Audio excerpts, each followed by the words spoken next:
ήμουν πλέον δικηγόρος στην Δικηγόρη. Μας ήρθε ένα έγγραφο από το Δήμο Αθηναίων που έλεγε: παρακαλούνται όλοι οι εκταφείς, αυτοί που πηγαίνουν και μακριά από εδώ βγάζουν τους νεκρούς, να προσέχουν στους τάφους εκείνους που θάψανε άνθρωπο με κορονοϊό, γιατί μπορεί να κολλήσουν από τα κόκκινα. Το είδα εγώ. Όχι ο νεκρός, ο λιωμένος. Το άλλο που θα να πω το εξής. Να δούμε ποια είναι η δουλειά με αυτή τη δημοκρατία. Δεν είναι μόνο στην Ελλάδα. Σήμερα, πριν από λίγο καιρό, έγινε εκλογές στη Ρουμανία. Και βγήκε ο Καραβελέσκου, δεν θυμάμαι, Σέσκου τελειώνει, δεν θυμάμαι πώς θα λέμε. Με το που βγήκε αμέσως στο συνταγματικό δικαστήριο, θα λέγαμε τηρουμένο το ορολογείο, το στέγαν και εμείς δεν έχουμε συνταγματικό δικαστήριο. Και είπε: λάθος. Έσφαλο ο λαός που το ψήφισε. Ξανά οι εκλογές. Δηλαδή, όταν μιλάμε, καταλαβαίνετε τι σημαίνει αυτό, να είναι δημοκρατικά δικαιώματα. Εδώ το κυριότερο που είναι η λαϊκή κυριαρχία, τίθεται στη Γεωργία. Ψήφισαν το γεωργιανό όνειρο, το οποίο είναι φιλορωσικό. Δεν το ξέρει. Αυτό ήθελε ο λαός. Ξεσηκώθηκαν όλοι οι δημοκράτες της Δύσης. Οι Αγγλοσάξονες, όχι, ξανά πάνε. Και εμείς δεν θα παραδώσουμε την εξουσία. Δηλαδή, μια κυρία πρόεδρος της Γεωργίας δεν παραδίδει την εξουσία στο λαό που ψήφισε. Επομένως, επίσης, στην Ελλάδα, και αυτό έχω ζήσει πάλι ως δικηγόρος, έχουμε το εξής περίεργο φαινόμενο. Είμαστε το μοναδικό κράτος στον πλανήτη, δεν ξέρω στον Άρη, γιατί τώρα τελευταία δείχνουν κάτι τέτοιο στον Άρη, αν υπάρχει εκεί τίποτα. Όπου το υπέρ της εισπράξης του κράτους, δηλαδή αυτές τις εφορίες από όλα αυτά τα πράγματα που πληρώνουμε όλοι, δεν τις εισπράττει όπως πάντα το Υπουργείο Οικονομικών δια των εφοριών του. Τη εισπράττει μια ανεξάρτητη αρχή που λέγεται ΑΔΕ. Εμείς έχουμε συνηθίσει σε αυτό το αρχή. Μα υπάρχει ΑΔΕ. Δεν ξέρουμε όμως ότι ΑΔΕ είναι μια ουσιαστικά ιδιωτική εταιρεία που έχει ένα ρεμάλι επάνω, το οποίο παρακαλώ για να κάνει δεξίωση πλήρωσε 62.000 ευρώ. 650.000 ευρώ στοιχίζει κάθε μήνα το ενίκιο για να μπορεί να είναι εκεί όχι εκεί πάνω, στο πάμε για τα Πελοπόννησα, στα κτέλ. Λίγο πιο πριν, εκεί είναι όλη η Αθήνα μαζεύεται εκεί. Για να είναι αυτό το αλυταριό, δεν θυμάμαι το όνομά του τώρα, λόγω αυτό το πράγμα. Λοιπόν, δεν υπάρχει πουθενά αλλού στον κόσμο. Υπάρχει και Υπουργεία, το Οικονομικό. Μπράβο, δεν θυμάμαι το όνομά του, το γεγονό. Και απεφάσισε ότι να υπάρχει αύξηση. Μόνος του. Αυτός και τα παιδιά, γύρω τα κολλητάρια του. Λοιπόν, δεύτερο, είμαστε ίσως, εκεί μπορεί να δεν ξέρω στην υποσαχάρια τι γίνεται, αλλά νομίζω είναι σοβαροί άνθρωποι. Στην Ελλάδα, λοιπόν, προσέξτε, όλη η δημόσια περιουσία της χώρας, δηλαδή όλα τα κίνητα που υπάρχει η χώρα, μεταβιβάστηκαν από το δεύτερο ή στο πρώτο μνημόνιο. Το τρίτο του, κ. Τσίπρα, ολοκληρώθηκε η μεταβίβαση σε μια ιδιωτική φύσεως εταιρεία που λέγεται ΕΤΑΔ, Εταιρεία Ακινήτων του Δημοσίου. Πεδρεύει κάπου στο Σύνταγμα. Λοιπόν, αυτοί οι άνθρωποι εκεί είναι μια ιδιωτική εταιρεία 10 πενταμελές, νομίζω το Συμβούλιο, αν θυμάμαι καλά, και γράφει μέσα ότι μπορούν να παρίσταται η Τρόικα, ή αυτοί που έχουμε διώξει, καταλάβετε τι Τρόικα, πρέπει να παρίσταται χωρίς ψήφο. Λέει και το πρόβλημά της είναι να ψηφίσει, δηλαδή εκεί μέσα. Αυτό κανονίζει τις δουλειές. Λοιπόν, δηλαδή όλη η δημόσια περιουσία σε τέτοιο βαθμό εξευτήλας, όπου τον πρώτο καιρό που έγινε και λίγο άρπα-κόλλα, μεταβίβασαν ακόμα και τους αρχαιολογικούς χώρους. Ακρόπολη και τα πάντα. Τώρα, κάνω μια παρένθεση. Το Αρχαιολογικό Μουσείο ιδιωτικοποιήθηκε, δεν ξέρω αν το ξέρετε. Πρόσφατα τώρα. Όπως το Εθνικό Θέατρο και το ιδιωτικοποιήθηκαν όλα. Λοιπόν, ιδιωτικό θα τα φτιάξουν έναν οργανισμό, μια μόνιμη εταιρεία, με συνδυασμό με το κράτος, λίγο τα ΣΔΙΤ, τα λεγόμενα, και θα κορυδεύουν τον κόσμο. Και οικονομάνε λεφτά. Άρα λοιπόν, το υπέρ, δηλαδή ΑΔΕ, είναι κάτι ρουφίχτερες οι οποίοι ρουφάνε ακίνητη περιουσία. Το χρήμα της χώρας, ιδιωτικές εταιρείες. Επομένως, το κράτος δεν έχει απολύτως τίποτα. Και άλλο θέλω να πω. Δεν με λειτουργεί η Βουλή κτλ. Δηλαδή η λογική κυριαρχία. Σύμφωνα με το στάγμα μας, για να κηρυχθεί πόλεμος, πρέπει να υπάρξει, να περάσει από τη Βουλή ή να συμμετάσχουμε σε πόλεμο, ακόμα και δεν κηρύξουμε τον πόλεμο. Εδώ, ο Πρωθυπουργός ανακοίνωσε ότι είμαστε σε πόλεμο με τη Ρωσία. Δεν το είπε. Το θυμάστε, δεν πιστεύω να ακόμαστε. Πέρασε πουθενά από καμία Βουλή. Δεύτερον, όταν δίνεις όπλα σε μια χώρα εναντίον μιας άλλης χώρας, εμπλέκεσαι στην επόλεμη κατάσταση της χώρας αυτής. Δεν θέλει Βουλή αυτό. Ποια Βουλή? Σιγά θα ρωτήσουμε τους κύριους. Άρα και και αυτό πέρασε μια χαρά. Διότι δεν υπάρχει καμία γνώση του κόσμου πάνω σε αυτά. Άρα λοιπόν, όλα αυτά που γίνονται ερήμην του λαού. Είναι δηλαδή, ο λαός είναι ο εχθρός στην ουσία. Είναι αυτό που έλεγε ότι Ισραήλ, ένας μεγάλος πολιτικός, που έλεγε ότι δύο έθνη δεν θα ηρεμήσουν ποτέ στον κόσμο. Το έθνος των πλουσίων και το έθνος των φτωχών. Όλα τα άλλα τα έθνη θα κάνουν μια συμφωνία. Εκεί δεν υπάρχει ποτέ τίποτα. Και τελειώνω με αυτό που είναι ένας εισαγγελέας, ο Βασίλειος Παπάς, τον γνώρισα, έχει πεθάνει τώρα. Σε ένα εξαιρετικό του έργο που δυστυχώς δεν έχει ξαναεκδοθεί. Το έχω και είναι σπανιότατο και τη έβαλα. Λέγεται το ποινικό πρόβλημα. Όπου ο εξαγγελέας αυτός μιλάει σαν τον Τζε Γκεβάρα μέσα. Και λέει μέσα. Αν η δικαιοσύνη λέει, ήταν ικανή να μας σώσει, δεν είχαν καταργήσει. Απλά δεν. Την έχουμε γιατί πρέπει να υπάρχει και αυτή. Και να κάτσε, σου έδωσα και δικαιοσύνη. Τι άλλο θες. Σου έδωσα δικαιοσύνη, σου έδωσα παιδεία, σου έδωσα τα πάντα. Μπορεί να έχει προβληματάκια. Δεν είναι έτσι. Τρεις είναι οι αδελφούλες, οι γεροντοκόρες. Εκτελεστική, δικαστική, νομοθετική. Είναι δυνατόν η μία από τις τρεις αδελφάδες της γεροντοκόρες να πάει κόντρα στις άλλες. Τώρα, αν τσακωθώ εγώ με τον κύριο ή με την κυρία απέναντι, βεβαίως η δικαιοσύνη θα δώσει μια λύση. Ανάλογα με τον καλό δικαστή, όχι. Αν όμως πάω να κοντράρω το σύστημα ολόκληρο αυτό πάλι. Και θα πεις, αυτό είναι επαισιόδοξο που λες.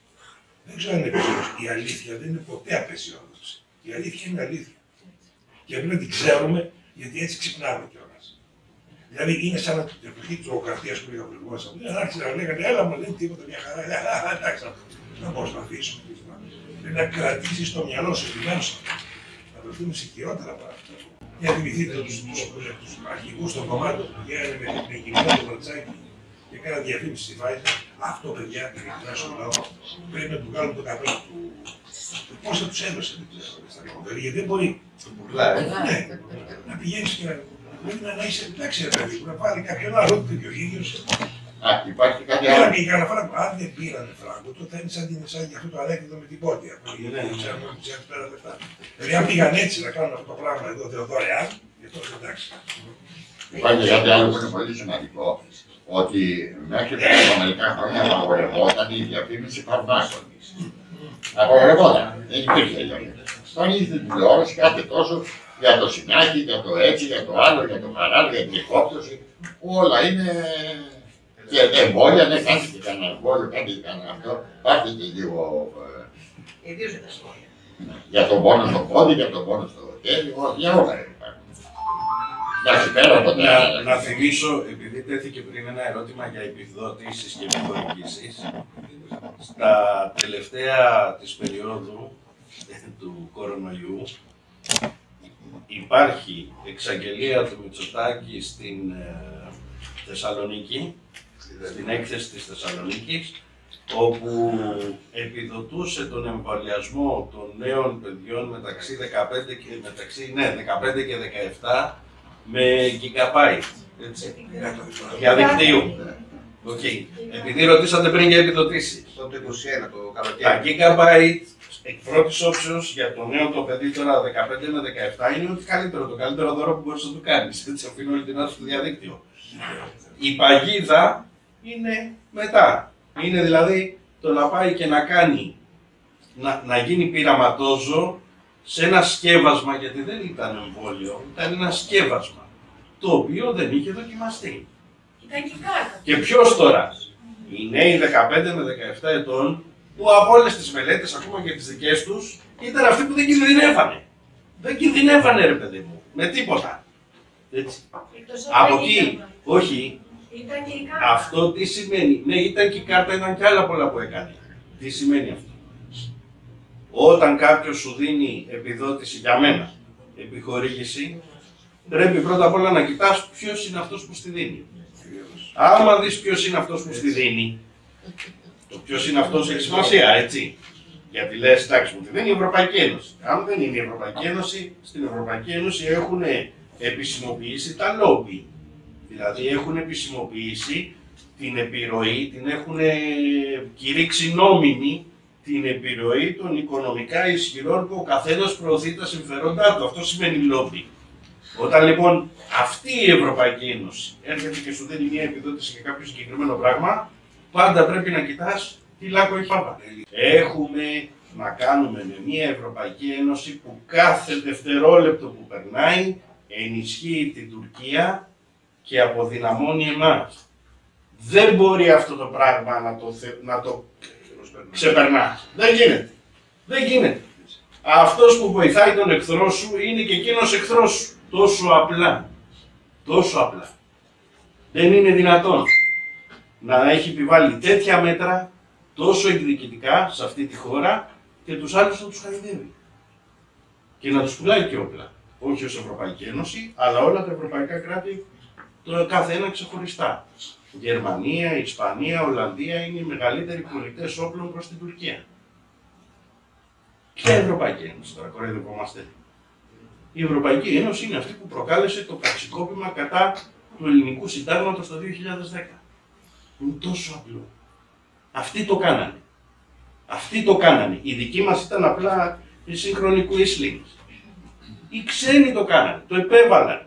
Για να σώσουν τις τράπεζές τους. Γιατί τέθηκε πριν σαν ερώτημα τι έγινε με τα δάνεια και το τι χρωστάμε κλπ. Τα πρώτα δάνεια ήταν δάνεια καθαρά κρατικά. Η πρώτη δανειακή σύμβαση. Υπήρξε μελέτη Γερμανικού Οικονομικού Ινστιτούτου που δημοσιεύτηκε στη Handelsblatt, δηλαδή τους Financial Times της Γερμανίας, ας το πούμε, και απέδειξε ότι από τα πρώτα δάνεια το 98% δεν εισέρευσε στην Ελλάδα, μόνο το 2% στη χώρα μας. Το υπόλοιπο 98% πήγε για να σώσει τις τράπεζές τους, που είχαν ελληνικά δάνεια, υποτίθεται μη εξυπηρετούμενα. Αυτό, σύμφωνα με το Ευρωπαϊκό Δίκαιο Προστασίας του Ανταγωνισμού, είναι παράνομη κρατική ενίσχυση. Δεν επιτρέπεται. Αυτά τα κράτη που υποτίθεται ότι δάνεισαν εμάς, αλλά επί της ουσίας δάνεισαν τις ιδιωτικές τράπεζες τις δικές τους, παραβίασαν τη συνθήκη της Ευρωπαϊκής Ένωσης και τους κανόνες προστασίας του ανταγωνισμού της Ευρωπαϊκής Ένωσης. Έχετε ακούσει να γίνεται κάτι γι' αυτό? Αυτή είναι η Ευρωπαϊκή Ένωση. Όταν μιλάμε για εχθρό, πρέπει να το προσδιορίζουμε και ο εχθρός προσδιορίζεται από τις πράξεις του. Δηλαδή, προφανώς υπάρχει η λεγόμενη παγκοσμιοποίηση, κακώς εννοούμενη με τις υπερεθνικές πλούσιες ελίτ που θέλουν να επιβάλλουν την ατζέντα του σε όλο τον πλανήτη. Μπράβο. Αυτό είναι δεδομένο. Εμείς πώς το βιώνουμε, ως Ελλάδα? Ποιος είναι ο δικός μας ο δερπέναγας που μας τα επιβάλλει αυτά? Είναι η Ευρωπαϊκή Ένωση, κατά κύριο λόγο. Εμείς τον έχουμε τον εχθρό, είναι χειροπιαστός. Τον βλέπεις κάθε μέρα. Είναι αυτοί που λέγανε ότι δεν θα υπάρξει ευρωπαϊκό πιστοποιητικό εμβολιασμού για να μπορείς να κυκλοφορείς ελεύθερα.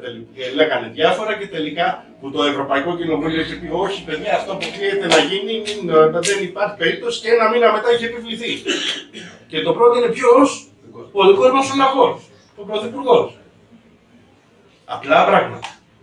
Έτσι. Είναι απλή η κατάσταση το τι έχουμε να αντιμετωπίσουμε. Δηλαδή, το ποιος σε εχθρεύεται και πώς το κάνει και πώς τα περνάει αυτά τα πράγματα είναι ξεκάθαρο πλέον μετά από τόσα χρόνια. Ένα ερώτημα μπορώ να κάνω εγώ σε εσάς, κύριε Κουρούκλη, το οποίο αφορά τα εμβόλια.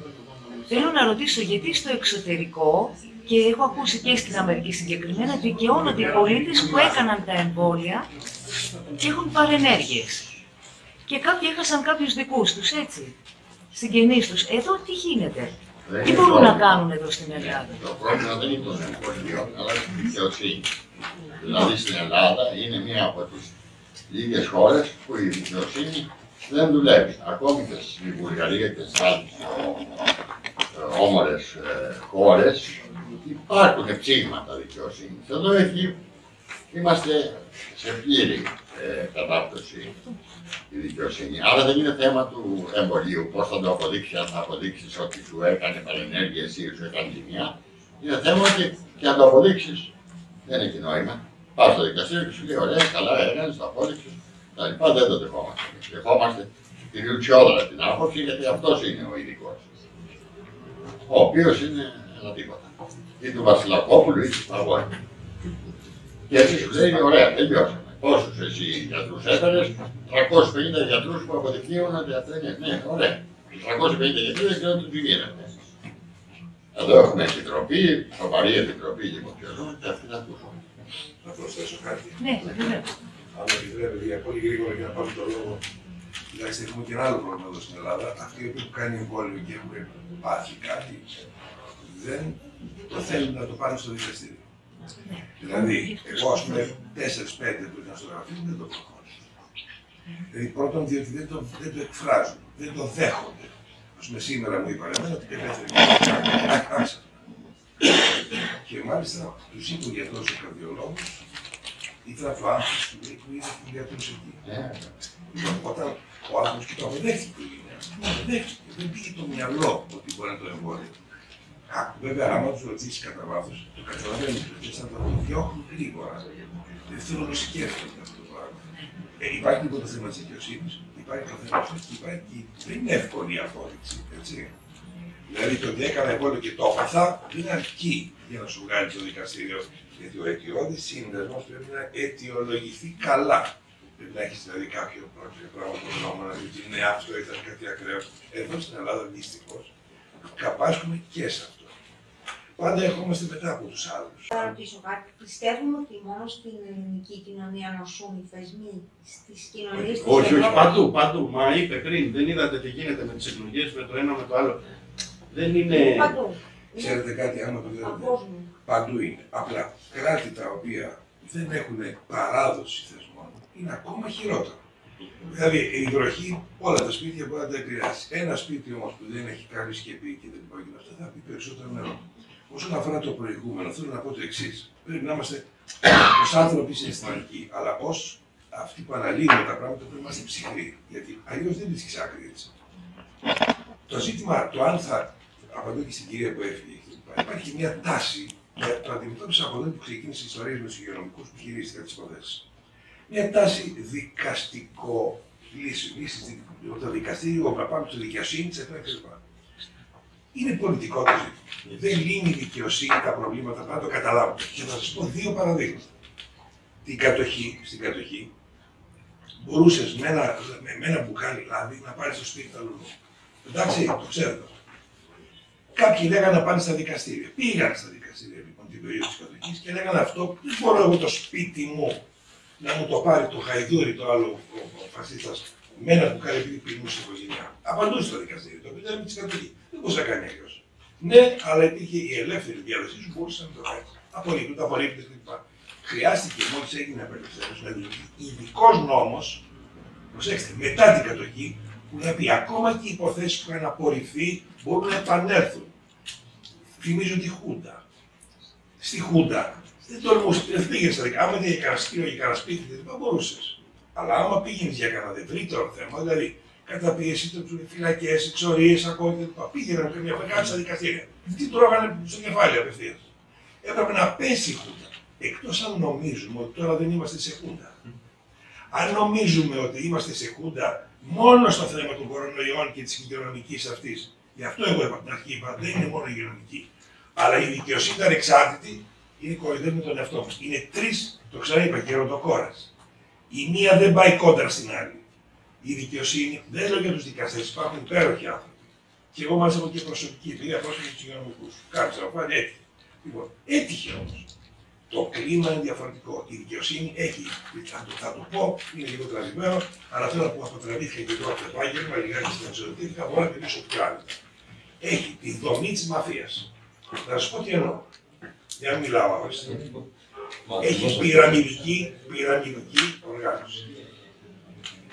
Δηλαδή, όπως η εισαγγελία έχει την δομή της χωροφυλακής, δηλαδή από πάνω και εγώ στο παρακάτω και φτάνω στο απλό χωροφύλακα, στους δικαστές δεν είναι έτσι. Ο δικαστής είναι ανεξάρτητος, θεωρητικά παρακάτω. Όμως, έχουν το σύστημα ο Άριος Πάκος να στέλνει εγκυκλίους, με τις οποίες εγκυκλίους δίνει το κλίμα ευρύτερα, με ωραίο τρόπο, δηλαδή ξέρετε, καλό θα ήταν να, άντε τώρα ένα φοβισμένο άτομο, σκεφτείτε στα δικαστήρια που πηγαίνουν να δικάσουν για τους υγειονομικούς στον Πειραιά, κυρίως στον Πειραιά, οι δικαστές δίκαζαν με πλεξιγκλάς μπροστά και με δύο μάστιγους. Και εμείς τους λέγαμε, και μάλιστα αναγκάστηκα να πω στο δικαστήριο, ότι μου θυμίζετε, αλλά αναγκάστηκα, τους το είπα. Εάν στην περίοδο του χιτλερισμού κατηγορήθηκαν μερικοί άνθρωποι, γιατί δεν βάζαν σβάστηκα. Γιατί δεν θέλουν να βάλουν σβάστηκα. Τα κατηγορούν, του πήγαν στο δικαστήριο. Και του δίκασε δικαστή με σβάστηκα. Τι να πει εκεί πέρα. Γιατί με βάλατε να βάλω σβάστηκα που φόραγε δικαστή. Εγώ πήγαινα να πω ότι είχα δικάσει γιατί βασανίζανε κάποιον και είχαν αφήσει ένα παιδάκι στον δρόμο γιατί δεν φόραγε μάσκα. Γιατί είχε κάνει τεστ, συγγνώμη. Και είχαμε κάνει ολόκληρο θέμα. Και το εξηγούσα. Και με κοιτάνε πίσω από την πόρτα και μου πιο πάρει το φοβημένο έτσι. Και την εξηγάμε μπροστά. Τι να περιμένουμε. Δεν καταλαβαίνω. Καλό που δεν λέω να μην πηγαίνουμε στα ευχαριστώ, αλλά να μην είμαστε και εμείς είναι πυραμιδικοί. Δηλαδή με τρόπο υπουλό έρχονται οι κύκλοι του Αρείου Πάγου από πάνω. Θυμηθείτε τι έγινε με τα φαντς. Έβγαλαν απόφαση και μάλιστα είχα και συμφιλητές επάνω στα λεφτά που κάνουν και τους αγαπούσα. Ότι μπορούν τα φαντς να κάνουν αυτή τη δουλειά που κάνουν τώρα στον κόσμο. Και περιμέναμε αυτούς τους ερωτοσοφείς. Τι να κάνουμε, να πεις, να πάρουμε. Αλλά μην περιμένουμε θαύματα. Είπαμε, αντέχουμε, μαθαίνουμε, διαχέουμε τη γνώση, ενισχύουμε την ψυχολογία, ετοιμαζόμαστε και οργανωτικά και πολιτισμικά. Πολιτισμικά τι εννοώ? Πολιτισμικά εννοώ ότι δεν θα πάω εγώ σοφός να επιβάλλω την άποψή μου στον άλλο και να του πω άκουσε με εμένα γιατί εγώ έχω δίκιο, έτσι. Και εντάξει, σε ένα μικρό κύκλο μπορεί και να με ακούσουνε, σε έναν άλλο κύκλο θα με χλεβάσουν. Ειδικά όσο κατεβαίνει σε ηλικίε, θα πει καλά στα παππού. Έτσι θα μου πούνε. Είναι δεδομένο. Άρα πρέπει ουσιαστικά όταν συζητάς με τον άλλο να του πεις έλα εδώ. Εμείς συζητάμε τώρα και έχουμε κοινούς στόχους γιατί έχουμε κοινά συμφέροντα. Διότι το να κάνουμε κάτι μαζί και να ανατρέψουμε την κατάσταση δεν είναι πλέον θέμα ούτε ιδεολογίας, ούτε απόψεων, ούτε ιδανικών. Είναι θέμα επιβίωσης. Αν το καλοσκεφτούμε, αυτή τη στιγμή, ως χώρα, ως λαός, ως κοινωνία, όπως θέλετε βαφτίστε το, έχουμε θέμα επιβίωσης. Πας λοιπόν στο διπλανό σου και του λες λοιπόν, πεθάνουμε ή θα κάνουμε κάτι για να ανταλλάξουμε. Αυτό. Και από πλευράς δυναμικής, σας λέω, για μένα χρειάζεται να βγουν στο παιχνίδι οι νέοι. Γιατί αν κάποιος μπορεί να ξεσηκωθεί, είναι οι νέοι. Υπάρχουν τρεις τρόποι κατά με. Ο ένας τρόπος είναι η προσευχή, να περιμένουμε να μας σώσει ο Θεός. Ο άλλος τρόπος είναι να θεωρήσουμε ότι έχουμε χάσει τη μάχη, να κάτσουμε σπίτι μας και να περιμένουμε πότε θα πέσει η ατομική βόμβα να μας τελειώσει. Και ο τρίτος τρόπος είναι αυτό που κάνουμε, να συνταχθούμε, να μπορέσουμε να μεταξύ μας να υπάρχει μια αλληλεγγύη και μια δυναμικότητα. Γιατί ο ένας παίρνει δύναμη από τον άλλον. Όσο λοιπόν υπάρχει ένας πυρήνας, πάντα θα υπάρχει και η φωτιά δίπλα στον πυρήνα. Έτσι λοιπόν εγώ είμαι πιο επαναστάτης λίγο και λέω ότι το πρώτο πράγμα είναι ότι καμία δικτατορία δεν είναι αιώνια, πάντα πέφτει. Το θέμα είναι κατά πόσο είμαστε εμείς έτοιμοι να τη διαχειριστούμε και ο λαός εννοώ έτσι, για να μπορέσει αφού πέσει να μην έχουμε ό,τι έγινε με τη Χούντα, να έρθει μια δεύτερη Χούντα πιο όμορφη και πιο καλοσυνάτη. Έτσι λοιπόν όλα αλλάζουν, όλα πέφτουν. Άρα και οι επαναστάσεις και οι αλλαγές γενικά στην επιστήμη, στην τέχνη, παντού γίνονται από λίγους. Εμείς νομίζουμε ότι θα μαζευτούμε εδώ 50% συν 1 και θα γίνει κάτι. Δεν υπάρχει περίπτωση να μαζευτούμε 50 συν 1. Και αν αυτό ήταν το αποτέλεσμα του δημοψηφίσματος παλιότερα, αυτό δεν είναι κάτι που το πάνω από 50% άνθρωποι είναι διαθέσιμοι να κάνουν κάτι. Είναι πήγαινε εσύ και εγώ ήταν από πίσω σου, μην στενοχωριέσαι. Άρα λοιπόν, μια μικρή μερίδα ανθρώπων κάνει τις αλλαγές. Στην επιστήμη, ας πούμε, δεν είναι όλοι που ανακαλύπτουν κάτι, δεν είναι όλοι οι Παστέρ, δεν είναι όλοι. Είναι ένα πολύ μικρό κομμάτι που μόλις 5, 6 μέχρι 10% φάνηκε στα μεγαλύτερα. Έτσι και στην κοινωνία. Ο Φιντέλ Κάστρο έκανε επανάσταση με χιλιάδες, τους έπεισε, ας πούμε, να είναι κάμποσες χιλιάδες. Μια 30 άτομα ήταν που κάνανε την επανάσταση και ο κόσμος ακολουθεί, γιατί ο κόσμος έχει ήδη το συναίσθημα αυτό ότι κάτι δεν πάει καλά, δεν αντέχω εδώ μέσα. Γίνεται κάτι που με πνίγει. Έχουν αλλοιωθεί τα έτοιμα, τα πάντα όλα, η ηθική, η δικαιοσύνη, όλα, δεν αντέχω. Άρα λοιπόν όταν δεις ότι κάποιος είναι μπροστά σου και φωνάζει, πας και εσύ δίπλα του. Άρα λοιπόν μην περιμένουμε να έρθουν πριν από δίπλα μας να ξέρουμε ότι έχουμε δίπλα μας τον άλλον για να πάμε εμείς μπροστά. Ας πάμε μπροστά όσοι είναι έτσι πιο τρελοί και πιο κεφαλογίτες από μένα, να πάνε μπροστά, να κάνουν το κεφάλι τους, γιατί πρέπει να είσαι διατεθειμένο να πας στο κεφάλι του άμα πας μπροστά έτσι. Δεν πας μπροστά απλώς για να το παίξεις ηγέτης. Αυτοί πάνε μπροστά το παίξεις ηγέτη, πάνε στο κοινοβούλιο. Και λέει, ελάτε από πίσω μου να με ψηφίσετε κτλ. Εάν λοιπόν είσαι επαναστάτης, πάρει μπροστά να πας το κεφάλι σου και από πίσω άμα σε ακολουθήσουν, αν δεν σε ακολουθήσουν, δεν πειράζει, θα το εφαρμόνω.